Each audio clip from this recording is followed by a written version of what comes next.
My goddess Palki Sharma has been in a bad mood recently because the US, her master, has not given India enough dog food as a reward for being its watchdog.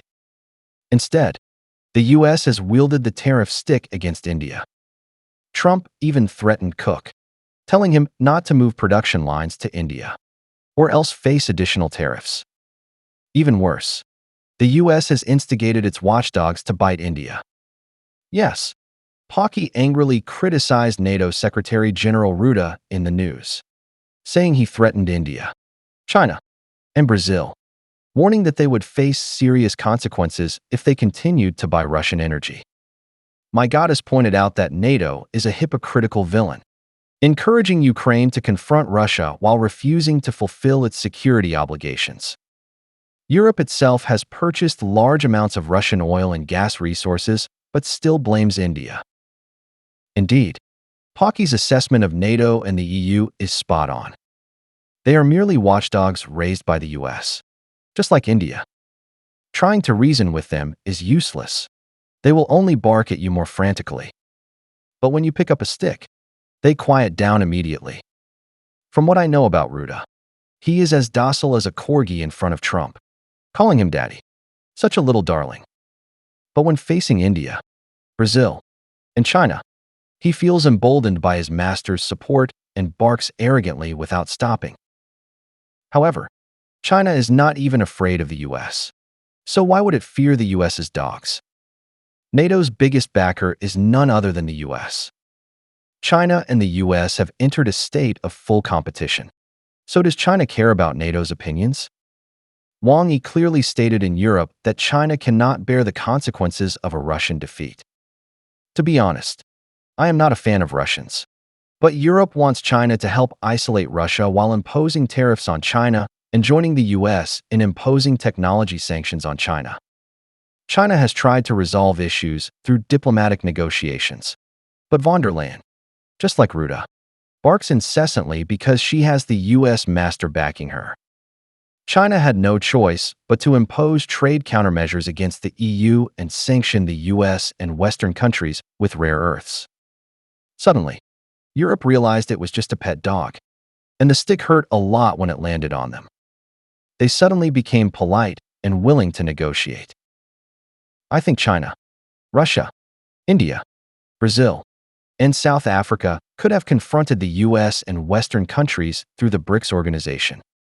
As long as the US's watchdogs dared to bark, we could pick up a stick and hit them hard to make them quiet. But the Bharat Empire is unwilling to act together, constantly undermining institutions like BRICS and the SCO, hoping to be a watchdog for the US in exchange for a bone.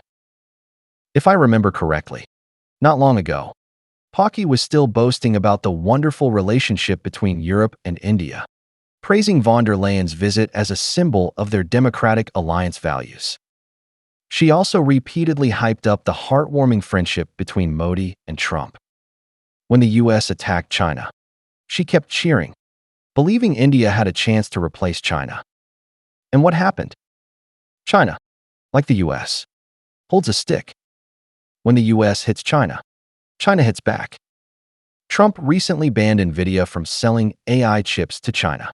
But after China hit back hard, he had to back down and lift the export ban. China does not like engaging in empty diplomacy with boastful countries. If the US and Western countries want peace, China can cooperate with them for mutual benefit. If they want to fight, China is ready to take them on any time. China has long been fed up with Modi's two-faced clown policy. If Modi enjoys being a dog for the US and Western countries, undermining the BRICS organization, China will set BRICS aside and go it alone.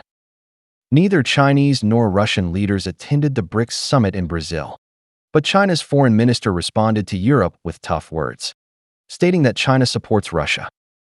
What can you do about it? Keep barking, and China will hit you with a stick. China offered you dignified negotiations, but you refused, so get ready to take a beating. I think Brazilian President Lula must deeply regret aligning with Modi. This clown, playing a balancing act, has caused China and Russia to drift apart. Without China and Russia, BRICS is a meaningless organization. Can India speak up for Brazil when the US humiliates Brazil? China can buy all the Brazilian goods the US doesn't want and deepen cooperation with Brazil. What can the Bharat Empire buy? As soon as Modi gets a chance, he will rush to flatter Trump, trying to win his master's approval and showcase democratic alliance values. Didn't India's shameless betrayal of Iran serve as a wake-up call for all global South countries? I want to tell my goddess that the Bharat Empire can respond however it wants. But please do not include China with you in the future. China has no interest in cooperating with a weak and untrustworthy country like yours. China holds its own stick and hits whoever provokes it. Unlike the Bharat Empire, which is a stray dog constantly switching masters, humiliated in turn by the US, EU, NATO, and G7. Who created India's awkward situation today?